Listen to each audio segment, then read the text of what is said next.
أعوذ بالله من الشيطان الرجيم. بسم الله الرحمن الرحيم. السلام عليكم ورحمة الله وبركاته. بسم الله والصلاة والسلام على رسول الله. اللهم صل على سيدنا محمد وعلى آل سيدنا محمد كما صليت على إبراهيم وعلى آل إبراهيم إنك حميد مجيد. اللهم ألهمنا مراشد أمورنا وأعذنا من شرور أنفسنا. أما بعد، فقد قال الله تبارك وتعالى بعد أعوذ بالله من الشيطان الرجيم. الحمد لله الذي أنزل على عبده الكتاب ولم يجعل له عوجا قيما. صدق الله العظيم. Today in the Jummah, the lecture that was delivered before the Jummah Salah, I spoke a little bit about the need of Surah Kahf in the era that we are living through, and especially for the future. The need for Surah Kahf to be read in every house. The need for our children to be taught how we were once upon a time taught. Remember when our parents used to tell us something at that time, many a time whatever the Moulana said from the minbar was like gold. It was just a few years ago. People never have much investigation, knowledge. There was no issue. I'll check it up on Google to see you speaking the truth, you're not speaking the truth. So in the past, whatever our parents heard, mothers, fathers, they would take it in their hearts without question, and they taught it to the children without question. There was a time when it was like farz in the house. You make sure you read your Surah Kahf. Even if they never knew what it's going to do, how it's going to help. And then when the world changed, and we entered into a scientific world, then that mother who used to read it so much before, she also stopped reading it. The father stopped, and if they stopped, where were they ever going to tell the child? Because this world of what is called cause and effect, it made the mind understand or see that there is no relationship between Quran and what's happening in the world, which was the biggest lie. The greatest power that we enjoyed was our Quran. But because of a world of cause and effect, I want to see the result. And because we never saw the result we were looking for, I read Quran, but it was this that caused that. Quran never caused it. So in the ending, our Quran became a book of reward. That if you want a very high Jannah, if you want 10 virtues for every letter, if you want a crown which will outshine the sun, then make your son a Hafiz of Quran. And if you ask the father, what about you? He said, me, I don't have to read Quran. I already got 3 children who are Hafiz. But if anything had to happen in the world, a lot of effort was made. Our greatest power was and will always be Quran. It will be Quran that will clean poison from within.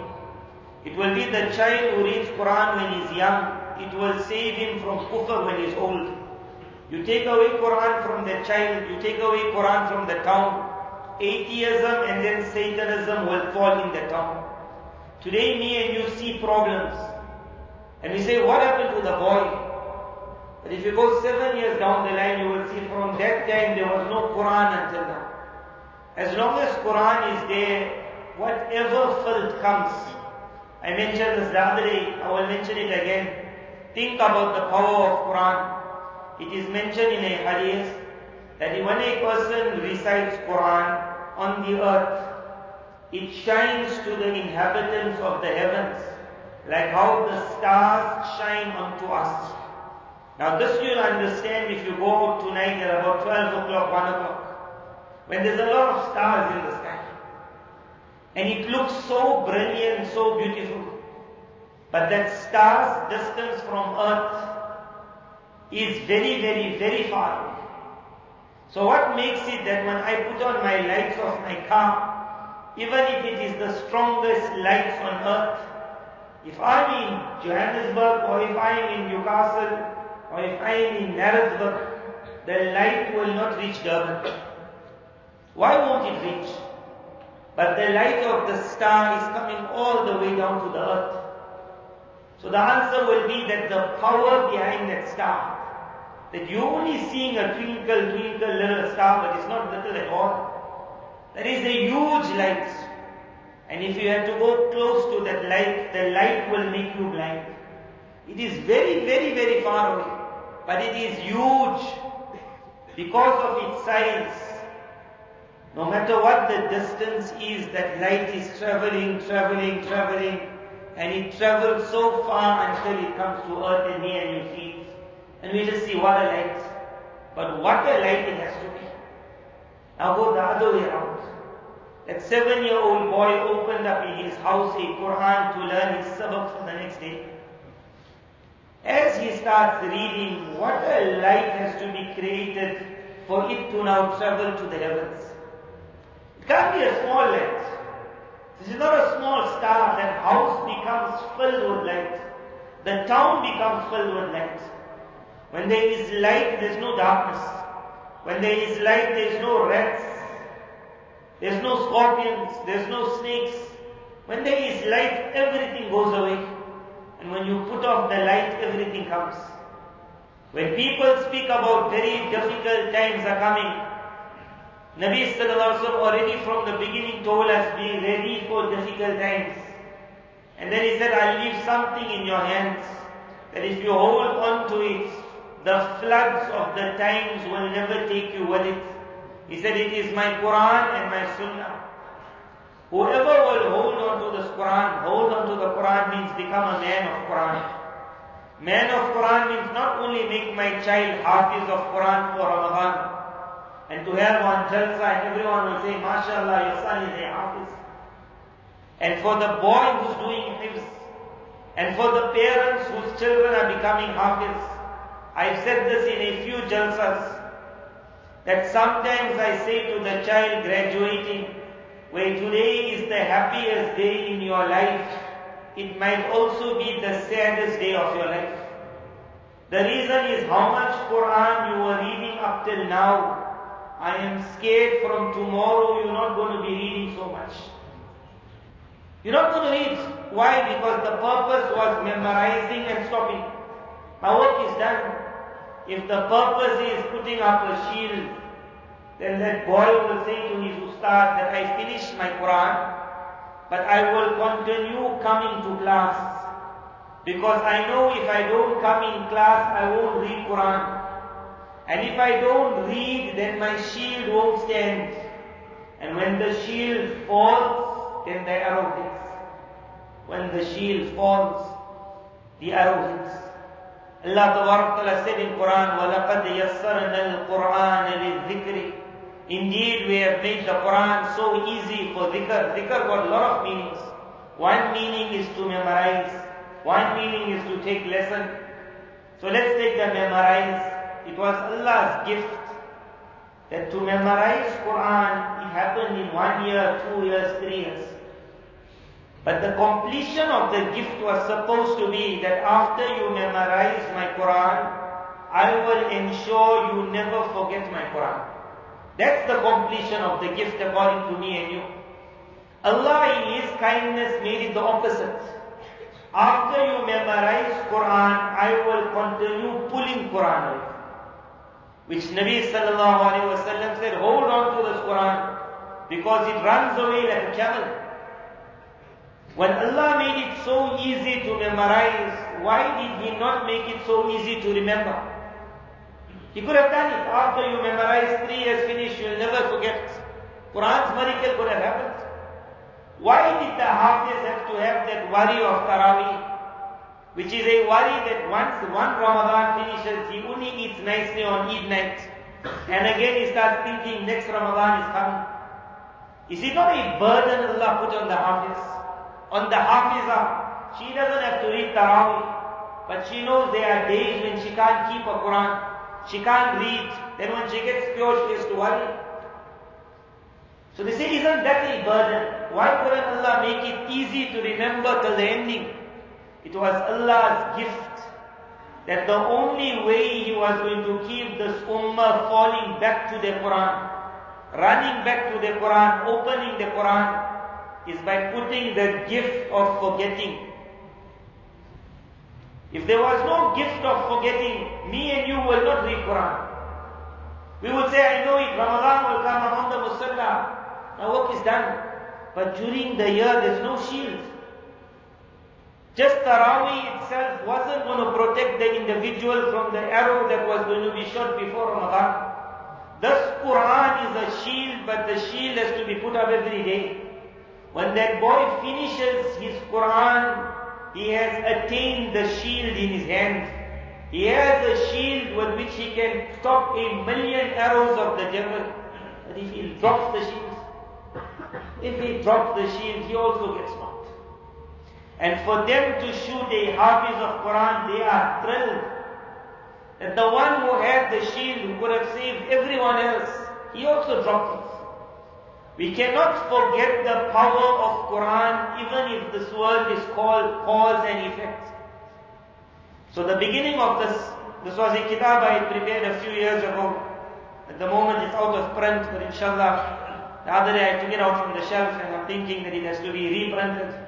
This was written regarding Surah Kahf a few years ago. In the beginning of the kitab, I had included a muqaddimah that was written by Moulana Hassan Ali Nadwi. Muqaddimah means like forward. He had written a book many years ago. So now think about, this was written so many years ago, and he's explaining to the people why he compiled a book regarding what is Surah Kahf. And try and live with his feelings, and it must at the ending give me and you the honor of the surah. And to then say that from today, a Friday must not pass now in my life and my children's life, except that some portion of Surah Kahf is going to be recited. Because if my shield is not up, what a shield the surah will give. These are those ahadith that we have always heard about. But for the barakah of the ahadith, we will repeat it. The ahadith of Rasulullah sallallahu alayhi wa sallam in this regard are many, amongst which are, whoever memorizes the first 10 verses of Surah Kahf, he will be protected from Dajjal. Man adrakahu minkum, whoever finds Dajjal, he should recite the beginning verses of Surah Kahf. Man qara'a 10 ayat, whoever recites the last 10 verses of Surah Kahf, will be protected from Dajjal. Man qara'a Surat al-Kahf, كانت له نورا إلى يوم القيامة من مقامه إلى مكة. Whoever recites Surah Kahf, it will create a light for him which will remain till the day of Qiyamah, stretching from where he stands right up to Makkah Mukarramah. If one reads the last 10 verses of Surah Kahf, even if Dajjal emerges in his time, he will cause him no harm. لم يضر. من حفظ 10 آيات من الكهف عصم من فتنة الدجال. Whoever memorizes 10 verses of Surah Kahf will be protected from the trials of Dajjal. Whoever will recite Surah Kahf on the day of Jummah will be protected until the following Jummah. If he meets Dajjal, Dajjal will not harm him. And on the day of Qiyamah, his face will shine like a full moon. من ابتلي بناره فليستغث بالله وليقرأ فواتح الكهف فتكون عليه بردا وسلاما كما كانت النار على إبراهيم. Whoever is afflicted with the fire of Dajjal, whatever that fire will be, let him seek aid from Almighty Allah and let him recite the beginning verses of Surah Kahf. This will cool down for him the fire of the Dajjal, which perhaps has the meaning of, it will make the test bearable for him. How Ibrahim alayhi salam went into the fire. He was not saved by being pushed away from the fire. Almighty Allah made him an example that he went in the fire. And being in the fire, he never got burnt. As we are moving for the future, many people say that the only way to get saved is to run out. This narration showed that if you put on your armor, even if you fall in the fire, you can be in the center of the Dajjali world. With the blessings of the surah, that fire will become for you a garden. There is no running, because where are you going to run? When the world has become one global village, where the devil is at the bottom of the mountain, is also sitting on the top of the mountain. When you go into a village also, the man will pull out his phone and say, you want to watch the sports. It's going everywhere. How far are we going to run? There are those parents who say, I'll take my child out of school. So we say, Mubarak, but then what? Said, I will do homeschooling. I say, through what medium will you do homeschooling? You say, now with the computer, I can get a teacher online. The teacher will teach my child in 2 hours what they teach in the school in 6 hours. We say, Mubarak. And then I ask the question, what about the remaining 4 hours? And the father never thought about it. That remaining 4 hours is the child in front of the computer. So the devil is not only in the school, he's in your room also. In that 4 hours, there are those children whose parents said, I took him out of school to protect him from the trials of the time. And the child found him in his own bedroom. He became more hooked onto porn than those boys who were outside, because there was no one around. So then they ask, so what is the answer? Normally we say, we ourselves don't know. The answer is Allah. For some, Allah protects in the environment of the devil. For some, Allah will protect in our house. Don't ever think that you can create one foolproof system. That I got such a system that the devil can't come through. There is no system. There is one, A'udhu Billahi. I myself enter into the protection of Allah. That if He doesn't protect me, the devil will catch me also, forget my child. So this surah, this is our power. Our children are going to be going in the world. They are going to be seeing the fire of the devil. You can try how much you want to save him by checking on his phone, by putting codes, by putting passwords, by checking up on his friends, by making phone calls to see where are you. But if that fire comes, then he'll also burn.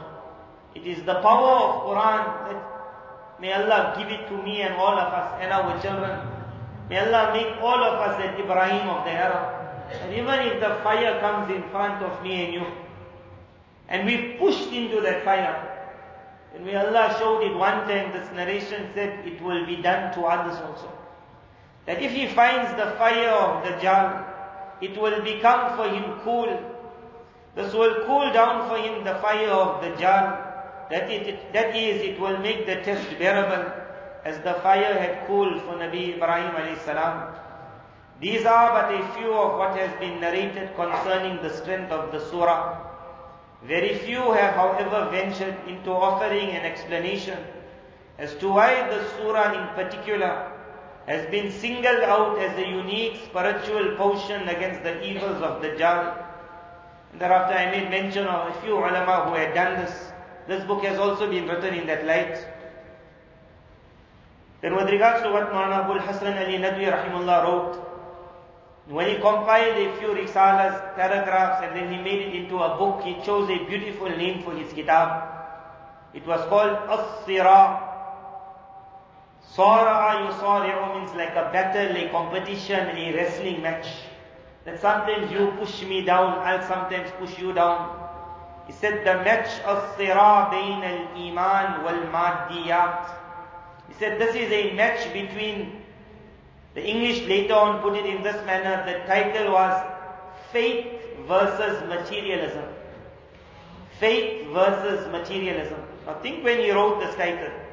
At that time the world, the material world was only rising. Cars were coming out and trains were coming out and ships were moving fast and aeroplanes were now going into the sky. But the level of materialism that me and you reach now, and from 2020 to 2030, the burst of material power you're going to see. When he was writing this, he wasn't in our era. At that time, he's writing it with such like feeling. Now put myself and yourself into the era we are. In the next 10 years, you're going to see a new world. We might be flying in the sky. People at the moment drive like they're flying. But a time will come where you will be flying perhaps. You will be flying. It will be a different world where he put a nice sentence. Such a world is being made that is making all of us mini gods.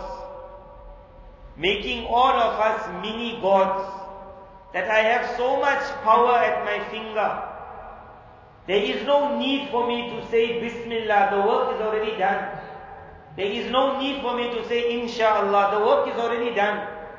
There is no need to say this is what Allah done because the work is done already. One button and the ambulance is coming. One button and the police are coming. You might not think about it now because when COVID came, it showed the whole world you're hopeless. The best doctors failed, the best hospitals failed. Person said, I paid my premium so long for this medical aid. The most they could do is take my money, but they couldn't give me my father back. But it's not going to be like this. We are going to go with a burst of technology. The world is going to show that we made a mistake with COVID, we'll never make it again. They'll pump their monies into science like anything. To create for me a city, a mega city, a new city, a surprising city, what you want to call Jannah on earth. A city where sickness will never enter. A city when you enter it, your every thought, desire will be fulfilled. A city where when you come in sick, you go out better. So won't we all love that city? That city is called materialism. And there is only one thing that will tell a person that if you enter that city, be aware of the bite of the devil. It is called faith. Faith means iman. What I had mentioned in Jummah, I will speak a little bit about two words that we all know but very few recognize. One is called the Mahdi. One is called the Dajjal. But before we just come to that, I will just read a little of what he wrote. He wrote, my relationship with the Surah. From the Surahs which I had grown up reciting, Surah Kahf is one which I would recite from an early age on the day of Jummah. I would recite it as a fulfillment of a religious duty and in the hope of its promised rewards. While studying the ahadith, I found that great encouragement had been given towards the recitation of the surah as well as memorizing it, and that such an act would save one from Dajjal. Naturally, I questioned the relationship between this surah and protection from Dajjal. I asked myself if perhaps in this surah there are those meanings, indications and warnings which save one from the trials of Dajjal. I asked myself, why had Rasulullah sallallahu alaihi wasallam specified this surah for this purpose? I found myself desirous of finding the secret behind the specification, of searching for the link between the meanings of the surah and the protection it affords. I said into myself that in the Quran there are so many surahs known as Qisar-e-Mufassal, Tiwal-e-Mufassal. Instead of any of these surahs, Rasulullah sallallahu alaihi wasallam made specific reference to Surah Al-Kahf for this. And then he explains when he went into the search of the meaning of the surah, and he found how each verse was not only giving the answer, it was first describing the error. It was explaining to the world what you're going to see. When you will see that, understand that is also a trial of Dajjal. And that is also a trial of Dajjal. The surah is long, there will be no time to go. For that reason this book was prepared. Although there's no hard copies, but we have a website which is called Spiritual Light. Most likely spirituallight.co.za. So on that website is many of the books myself, my brothers have prepared, besides the bayans. So this book can be downloaded, many other books. It is something to read. The author who wrote this book, Moulana Munazir Ahsan Gilani rahimullah, was a very unique student of Moulana Anwar Shah Kashmiri rahimullah. But what a point, like he pulled out from every verse of the surah, that what it was showing, how it described the world. I'll give you one example. In the surah, Allah Tabaraka says, وَضْرِبْ لَهُمْ مَثَلَ الْحَيَاةِ الدُّنْيَا كَمَاءٍ أَنزَلْنَاهُ مِنَ السَّمَاءِ فَاخْتَلَطَ بِهِ نَبَاتُ الْأَرْضِ فَأَصْبَحَ هَشِيمًا تَذْرُوهُ الرِّيَاحُ وَكَانَ اللَّهُ عَلَى كُلِّ شَيْءٍ مُقْتَدِرًا. What this verse means, it is describing the era of materialism, an era where having money and having your every ambition fulfilled. Because just before this, Allah Ta'ala makes mention of the two brothers or two friends. One friend had it all going from a worldly life, and he met his other and he said, "What you did with your life?" He said, "You know me, وَكَانَ لَهُ ثَمَرٌ. I got this investment and that investment, and I got money coming in from that side." And he says, "Why don't you come and see my garden?" So his friend said to him, "No problem. وَلَوْلَا إِذْ دَخَلْتَ جَنَّتَكَ قُلْتَ مَا شَاءَ اللَّهُ."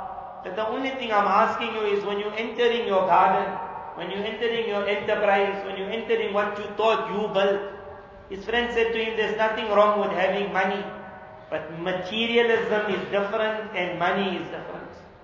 Materialism means a world without an Allah. That everything is matter. It is the beginning and end of my life. If the matter is there, it's Jannah. If the matter is taken away, it's Jahannam. That's what we saw in this last year. If our money was taken away a little, it became the end. No one said, "I got some free time, let me read Quran." Money will come back again. It was the end. It was like Qiyamah had started. Materialism. So his friend said to him, "Nothing wrong with having a top garden, but why can't it be when you enter it, you just take Allah's name?" Me and you will say, "What a simple thing," he asked. In the world of materialism, the word Allah is forbidden. In the world of materialism, the word Allah is forbidden.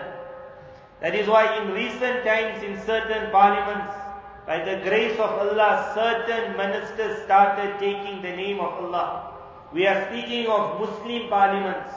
Started taking the name of Allah means from the time the Khilafat fell, in the Muslim lands of the world, in every parliament meeting, anything could be said except the word Allah.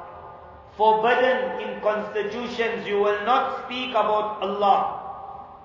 In recent times, certain main people of governments, they started by the name of Allah. Just that sentence of theirs caused that revolution. Forbidden in the world of materialism, you don't mention Allah. In a secular system, there is no Allah. I will teach you how the water goes up. You can call it evaporation. You can call it what you want. I will teach you how it comes down. You call it what you want. I will teach you how the world was formed. You call it what you want. And if the boy says Allah did it, that's the only thing you're not allowed to say. That word Allah must not be in this. So Allah Ta'ala said, give them the example. What is this world? You dying for this world. You only want this world. Allah Ta'ala said, give it to them as a darb. Hit the example onto them. That what is this world you dying for? كَمَا إِنْ أَنزَلْنَاهُ مِنَ السَّمَاءِ, water that we send down from the sky. فَاخْتَلَطَ بِهِ نَبَاتُ الْأَرْضِ, and because of it, the vegetation all started coming out. So rain came, for me and you, sperm came. Whatever came, we were created. We became the vegetation. We were just made from that rock. And as that vegetable came out, now there's an entire spring. And when spring comes, everything looks so beautiful. So me and you are all spring, enjoy your spring. But after spring, فَأَصْبَحَ هَشِيمًا. That word fa in Quran means shortly thereafter. It all became leftover. فَأَصْبَحَ هَشِيمًا تَذْرُوهُ الرِّيَاحُ. And now the wind was blowing it away. What a verse, what an explanation, so short. Crux of the verse, you spring and I'm spring. But oh spring, enjoy your garden how much you want, autumn is coming. When autumn comes, we're not going to be here tomorrow. Then there'll be another group of spring. Each one will think, I'm the best rose of the time. And autumn will come, and that rose is cut. There's been enough springs in this world, and there's going to be many more springs. But after every spring is autumn. If this world was only one season, then what a terrible world it is. This is the surah. The surah was to say that you created for something else. In the world of materialism, very few will see Allah. Through the barakah of the surah, it must be me and you that sees Allah. As it's going to get stronger and stronger. In one verse of the surah, Allah Ta'ala gives a message to the world. وَلَا تَقُولَنَّ لِشَيْءٍ إِنِّي فَاعِلٌ ذَلِكَ غَدًا إِلَّا إِن يَشَاءَ اللَّهُ. Let it not be that you ever say regarding any matter, I'll do this tomorrow. Quran says, no, don't say that. Say, if Allah allows. This word, insha'Allah, the word masha'Allah, so strong this word is in the era of Dajjal. Because this word, Allah, doesn't exist in this era. The individual who says it, you will say, such a small thing it is. I always say insha'Allah. But we must think as the world advances. Perhaps 10 years ago I had my car that was not always the most faithful. So when I left from point A, I did tell my friends, make dua, I reach safely. And when I started the car, before starting I also read Bismillah, because sometimes it will go gruk, gruk, and not start. Then you needed someone to give you that push behind. So I said Bismillah and Alhamdulillah. And then the car started, and as I reaching home, I said, Aibun, Ta'ibun, Abidun, Rabbina, Abidun. I thank you Allah, I reached safely. And immediately I phoned, they say, you reached, we were making dua. Alhamdulillah, I reached, Jazakallah, Subhanallah, everything, Allah, Allah, Allah, Allah. And then the world just changed, it gave me a smarter car. It gave me a car with tires that don't run flat. Now when I'm leaving, I don't even talk to them. It's goodbye. There's no in the trust of Allah, in the protection of Allah, in any Allah. The car starts without any Bismillah. The garment is the first thing. I say, put on the garment, or put on the computer. See how far it is. Immediately, auntie or uncle, whoever it will come on, she will say, there's this accident on this road, there's a camera here, there's this here, this here. I say, thanks. And she will take me along my way. And she will bring me to the last point and she will do it. She will do it. She hardly fails. So now this is going off the topic, but let's just jump now. She hardly fails. When I mentioned we will speak about Dajjal and we will speak about the Mahdi. The word the Mahdi is a word we all love. It is in the heart of every believer. Mahdi, I'll give my life. It was about 1980 when there was something called the siege of Makkah. So at that time there was an individual who stood up and he said, I am the Mahdi. And then they closed the haram and then he said, go and call the people, I am the Mahdi. And a lot of things happened in the world. And in embassies and Muslims around the world started going wild. And there was an American embassy in Pakistan, I think. And the news went there that the Mahdi has come or the Americans have taken over the haram, whatever news went. So this American embassy in Pakistan, American embassy, like we all know it, unbreakable. The Pakistanis broke it. Unbreakable. They broke it. They managed to get in, and those Americans, they had to go through a secret passage and get out. And then a helicopter had to come and take them. And the American government is pleading with the Saudi government that tell the world we got nothing to do with this incident. And there was a lot of confusion. Whatever happened, happened. At the ending, investigations had to take place in who was responsible, what had happened. That's a very long story. But one of the people who made this investigation, he wrote this few lines. He says, I don't know what this Mahdi is, but it is such a concept in the minds of the Muslims of the world that just the news of the Mahdi leaking out brought the Muslims around the world ready to take down any power in front of them.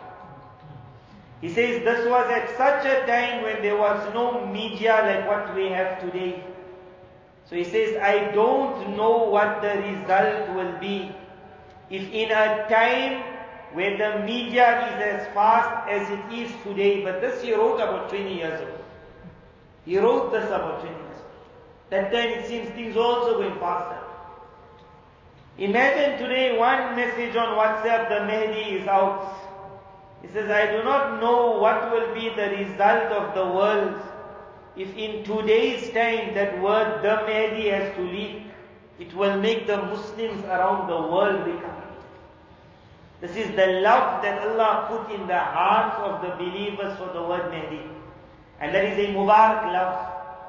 Then there is something called Dajjal. This is a filthy word. This is a word every child hates, and that's Mubarak. We hate the word Dajjal. And we love the word Mahdi. The only problem is many of us think that when the time comes, you're going to see two people. One is going to introduce himself and say, I'm the Mahdi. And the other one is going to say, I'm Dajjal. You want to join me? That's not going to happen. The word Dajjal is the title. It's not his name, and he'll never use that name. He will use 100 other names, but he will never call himself Dajjal. Dajjal was taught to us. Moulana Hassan Ali Nadwi rahimahullah says, Allah's Nabi sallallahu alaihi wasallam gave the most unique description for this devil, so that anyone who sees him will be able to recognize him. He says he called him Dajjal. Dajjal means the master of deception. When you will see something that 100% does not look like Dajjal, then you must know this is Dajjal. Now that's a very hard thing to say. 100% he does not look like Dajjal. You will have to say, this is the devil. What will you see in him? The word Dajjal, another unique word was given in the ahadith, and perhaps that's the secret. It is called the false Messiah. You might have heard Al-Masih Ad-Dajjal, the deceiving Masih. Masih means Isa alayhi salam. The deceiving Isa. So what does this mean? If you know Isa alayhi salam, you will be able to pick up Dajjal. If you know Isa alayhi salam, what Quran described when Isa alayhi salam came. He came, he was lifted, he will come again. So when he came, Quran described it. When Isa alayhi salam was on earth, he was a simple person. He was a person who had no house, no home. He was in this town and he was in that town. His house was wherever night found him, that was his house. He was ready to move around the world for people. Masih. One meaning of Masih is the earth. He would slide on the earth.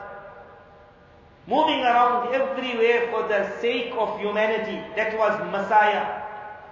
When you will see an individual moving around in the world for the sake of humanity, then you must say, you perhaps are the devil. Listen to me properly. We are not speaking of a man coming to say, I'm going to kill you. We are speaking of an individual who says, I'm coming to cure you. When you will see an individual moving in the world with that fikr and concern of Nabi Isa alayhi salam, then you must say, you are the false Messiah. One Christian wrote this, it shocked me, his wording. It means even amongst them they worried. He said, I scream out to my fellow brothers and sisters that understand when the Antichrist comes, he will come in the guise of Christ himself. He says, Christ already did what he did. When Christ will come the second time, he will not come like how he came the first time. This Christian wrote this. He said, I am so scared when you will see the Antichrist doing the work of Christ, you will think he is Christ. Now we come to the Sunnah, the Ahadith. Nabi sallallahu alaihi wasallam described the coming of Isa alayhi salam, which is called the second coming. He said he will come with the sword. Isa alayhi salam is now not coming as a da'i. He's not going to come to call the world to peace. He's not going to come and say, I want unity in the world. He's not going to come and say that if your child is a leper, if his skin is white, if he is born blind, bring him to me, I'll put my hand and make dua, he will come right. Isa alayhi salam already did it. Now he's coming with the sword. Allah's Nabi sallallahu alaihi wasallam described when Dajjal will come. he will now do whatever Isa alayhi salam did. Yubri'ul akmaha wal abras. Isa alayhi salam gave cure to the one whose skin was not the best. He gave cure to the one who was born blind when science said we cannot help. Isa alayhi salam rubbed his hand over the child and the eye came back. Now me and you will go towards an era. In the next few years, before we even see this individual moving around as the boss of the world, having millions of followers, before we see him in the next 10 years, science is going to progress. It's going to get progress so much that the word Allah will come out of our tongues. They will pull it out, pull it out. We will have to force ourselves saying, no, Allah did, no, Allah did, no, Allah did. MashaAllah, inshaAllah. When it reaches wherever it reaches, it is called the height of science. At that time you will see another individual even higher than that. Where that mighty science of 2030 or perhaps after 2050 will say this is the final where the world can reach. Perhaps after that we will see a person coming and said, I'm one higher. That one higher the world will call God. Because by 2050, when everyone will be called a mini God, then the one who can beat everyone is nothing but God. With that power he will now come, where science at that time will fail. He will say, bring the child. We don't know exactly what it will be, but I can paint a picture for you, something like this. If the Mahdi comes, before the coming of the Mahdi, there will be many other so-called Mahdis, false Mahdis. How we had ISIS was one, there might be many others. And these false ones will make the world so sick of what is called the word jihad. It will make the world so sick of the word jihad that when the true Mahdi will come, many parents will tell their children, we already were bitten enough, don't even think of going for this. There is no such thing as the Mahdi. May Allah save us all. One great tabi'i, someone asks, how will I know the Mahdi? He said, even if the Mahdi walks past your house, you remain sitting in your house. Until a huge group of ulama don't gather around him, you don't go out. The reason is when we get our josh, when we just see one man on television or on the news or on the internet making one claim, when we just see 1, 2 black flags behind him flying, we say, this is the guy. And you get but once, you get but a second, you get but a third, and the day the right one comes, you say, I'm not going to get but any. We will wait for the Mahdi, don't jump. The day he comes, Allah will show us, but let the ulama be the ones to move first, not the non-ulama. When ISIS blew in South Africa, in the world, at that time we were called for one program in one of the towns. So we gave our program. Some people liked it, some people were not happy. Among some people who are not happy, they said the problem with you Moulanas is you're the most scared of jihad. You're the most scared. So when the truth comes, you'll change the whole story. Never ever regard the ulama as sellouts, because they will have to be the cause for you finding the truth. Don't ever open your tongue too much against the ulama, because even if their practice is not as good as your practice, their knowledge is your light in the end of the day. The one you don't want to follow, you put him on one side with respect. And the one you want to follow, you follow him with respect. Never be disrespectful to any alim. The harm of causing disrespect to any alim is from your own progeny. Allah pulls away knowledge. My father, I remember, whenever we were going, when I started driving, so he would be sitting next to me. And then we're driving and we see the alim of the town, he's waiting there for a lift to go to the masjid. So as it is, he's on that side, my right hand side. So if I stop my car, it will be easy for him to just open the back door and get inside. What's so hard? My father would make sure he would get out of his seat and he would sit in the back and say, no, you come sit in front. This was like a 2-minute thing. I would sometimes want to say that, what's the big issue, like sitting back front?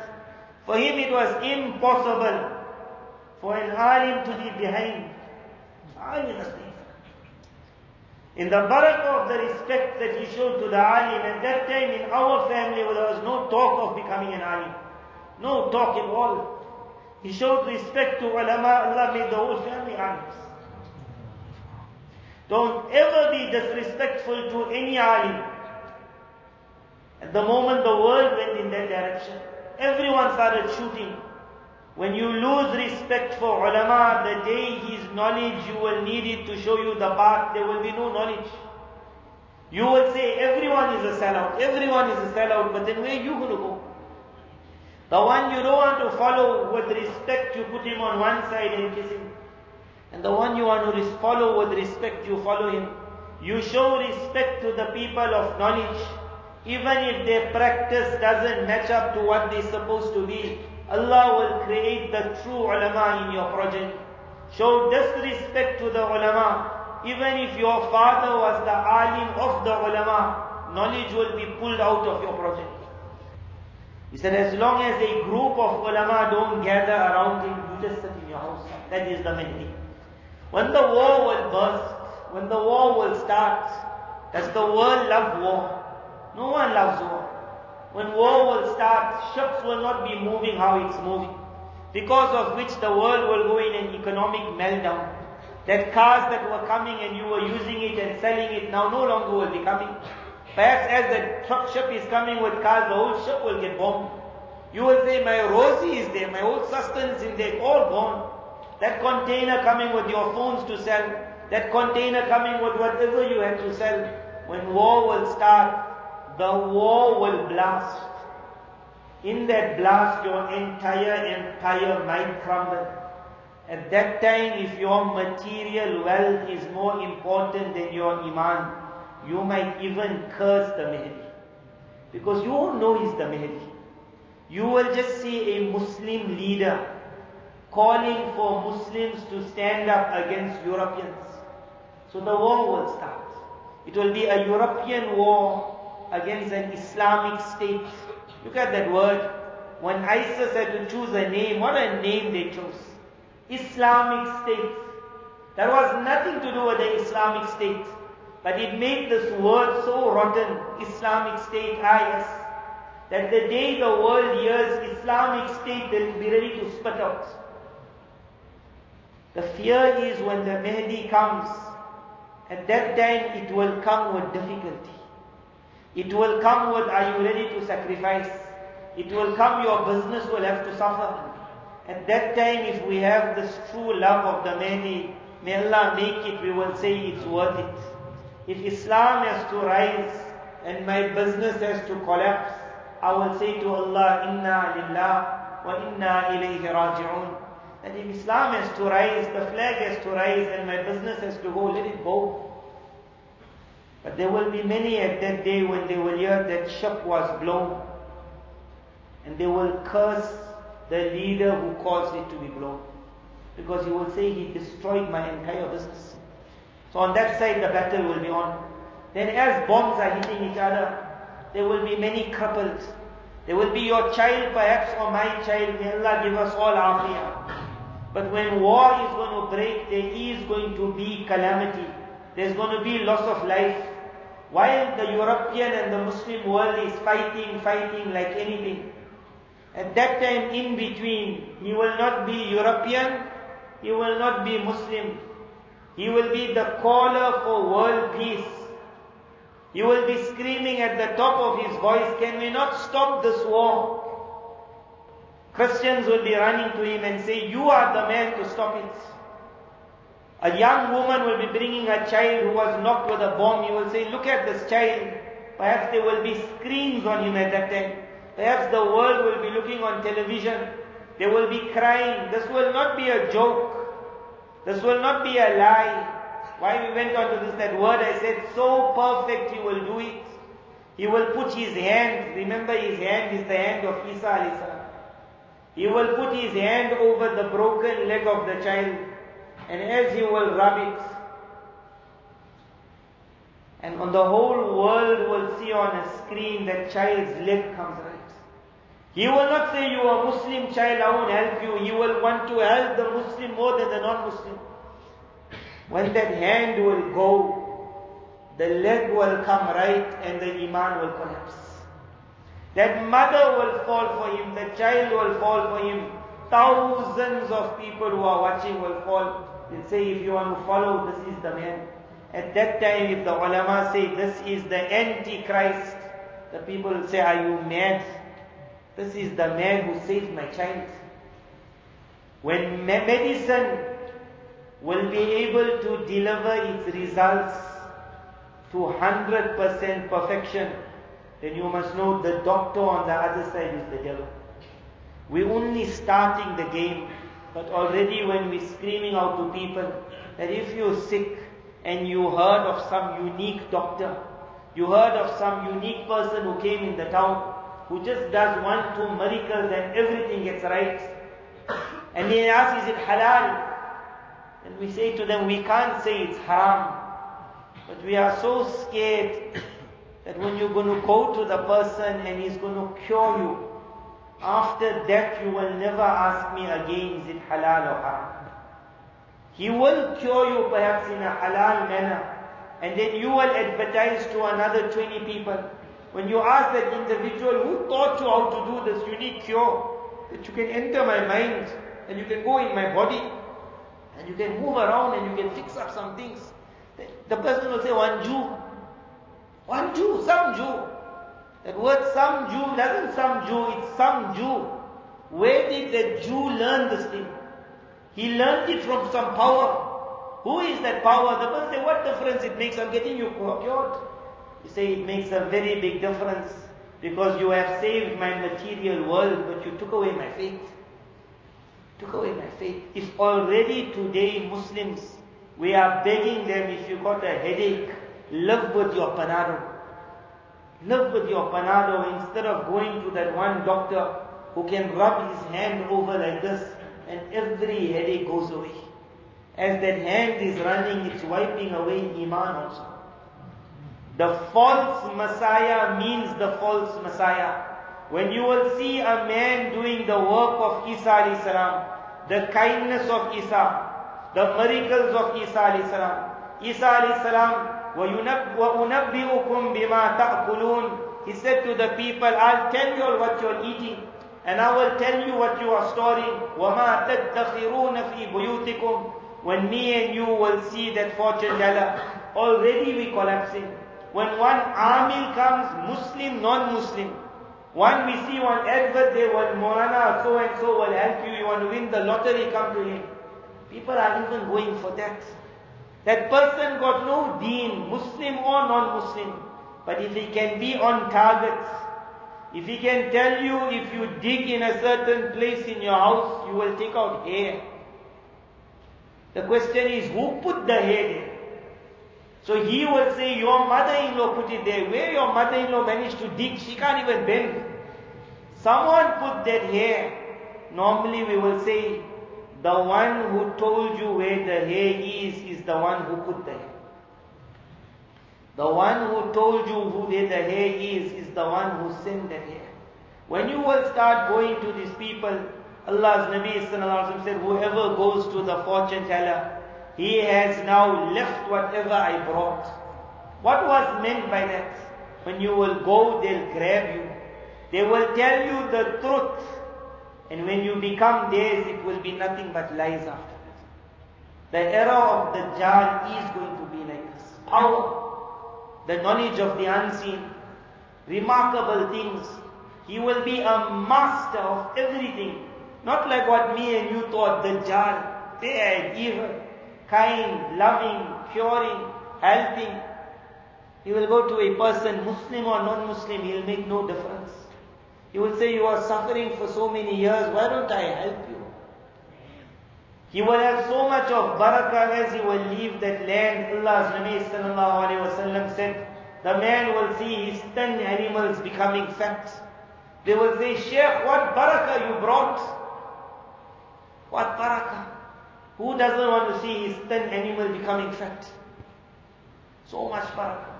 If your iman today is on mahdiyat, whether it's with me or any sheikh, then you will fall for Dajjal. If your iman is on Mahdiyat, I mentioned this today on the Dastarkhan, I will repeat it. What it means is me and you understand that, you know what, say, Moulana, make dua for barakah. So let's go say I go to the house and I make dua. I say, Allah give you all the best. And then tonight what happens, your child gets sick. So the wife will say, don't ever call that Moulana back to our house. He got no barakah. Because for us, barakah means goodness of this world. Problems of this world means calamity, disaster. Whereas the system of the world is day and night. Barakah means that your iman will be safe for the year after. It got nothing to do with this world. So I mentioned that one hadith on the Dastarkhan. A Sahabi radiallahu anh said, oh Allah's Nabi sallallahu alayhi wa sallam, I love you. Nabi sallallahu said, think properly what you are saying. He said, I love you. He said, then prepare the shield for poverty. He said, because poverty comes to the one who claims love for me. Like the waters of the flood comes rushing down. If me and you were in that place, you will say, what barakah is this? Supposed to be money coming, health coming, wealth coming. The devil will bring you the world, but he will take your iman. And the Mahdi will bring you Jannah, but he will not give you the world. The Mahdi will not give you the world. Remember this. That's why when Isa alayhi salam will come, he will rub the heads of people. And he will say, Mubarak on your sabr. Mubarak on your sabr means, I know what you went through. It was not easy days. When the Mahdi will come, you are not going to be seeing money coming like anything. He is called the Mahdi, rightly guided. He is not going to be a miracle man. He is not going to be a master where no disaster comes. When Allah's Nabi sallallahu alaihi wasallam came, that first period of Makkah Mukarramah was difficult, very difficult, very difficult. There were no miracles, the one me and you were looking at. That he lifted his finger and the entire army was destroyed. When there was Badr, there was Uhud also. When they won a war, they lost a war also. When the Mahdi will come, there will be a defeat, there will be a victory. There will be a victory, there will be a defeat. If me and you are just looking for miracles, we'll say, what is this? At that time, the people who waited for the Mahdi will fall. And then when you will see an individual who's getting everything right, his rub is curing, his rub is wiping, the skin is coming right, that hair that was never growing is now growing. He's calling the world, let's stop. Can't the Christians and the Muslims unite? Christians are following him. Muslims are also tweeting. And they say, follow this man. At that time, someone will say, but he's Dajjal. Whole world will say, do you think this is Dajjal? Dajjal is like this, a kind man. Remember this word, the false Isa. When you will see an Isa alayhi salam in this world, and he hasn't got a sword, understand he's not our Isa. When Isa alayhi salam is going to come, he's going to come with awe now. Abu Hurairah radiallahu anh said, when I will see him, I will jump up and hug him. Nabi sallallahu alayhi wa said, if you now see Isa alayhi salam, when he will be coming down, you will be gripped with fear. You will pull back. He's not the old Isa. This will come with majesty and might and power. When you will see a kind man, may Allah bless us through the barakah of what we said today, through the barakah of Surah Kahf, to recognize the enemy is the most important for all of us. And besides the Dajjal, to recognize every agent going up to the Dajjal. When COVID came, it was death. But very few recognized an agent playing with the strings of this COVID. Now COVID is finished, but it's not going to end. The agents are now just going to go up. When you're going to see laws in the world, recognize the agent behind the law. When you're going to see vaccinations for mankind, recognize the agent behind the vaccination. When someone is going to say, I pledge 10 million for Africa, you will say, you rubbish, you are the one who killed majority of Africans. Since when you worried about them? Recognize the agent behind those pledges. When people will talk big, you must see in the eye of the devil. That what you got so much of worry suddenly for the Muslims of the world, where suddenly you got worry for Syria and for this country and that country. You hate the believers like anything. All of a sudden you are the best of mankind. You want to build a lovely city. You want to build a safe city. You want to create an education system to help my children. You got no word of help in your heart to recognize the agents of the devil. That man, when he walks towards the cave, will end with one qissa. There's a kitab in our madrasa we teach, it's called Mufidul Talibin. So it says the lion became sick.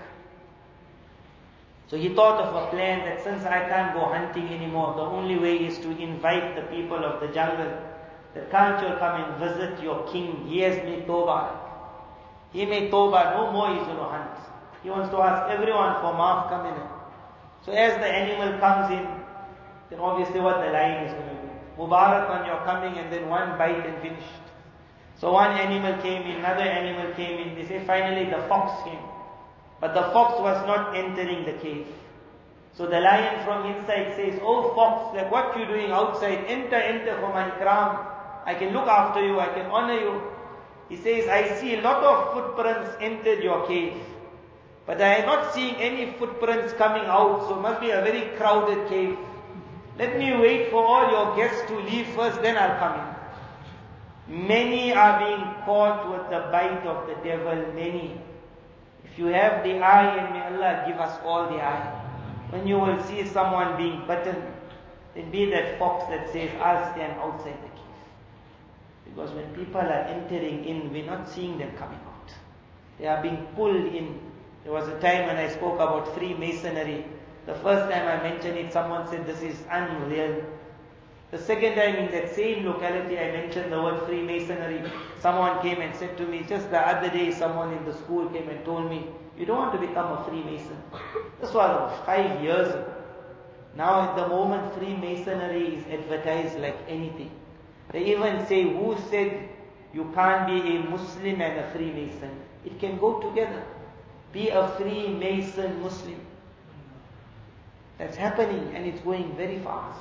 The invitation towards filth and evil is being given in big manners. Recognize the enemy of the devil. Recognize the devil himself. With the barakah of the surah, read it on a Friday.